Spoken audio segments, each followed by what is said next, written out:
Ассалаумалейкум достар. Бүгін Honda Odyssey автокөлігі. Бұл автокөліктің рулі өте ауыр. Енді причинасын іздейміз. Майын уровень қарадық. Майын уровені жақсы. Бүйтіп астына түсеміз. Майын уровені түскен болатын. Мына қамыттарда май жіберген.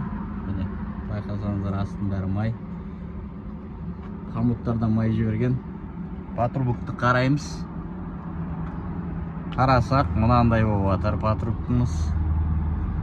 Бұл курнасос май айдаған кезде циркуляция дұрыс жүрмейді. Бірінші міне екінші. Қазір біз мына жерден патрубокты кесіп, мына жерден кесіп шлангымен жалғайтын боламыз. Сосын нәтижесін қараймыз. Міне біз патрубок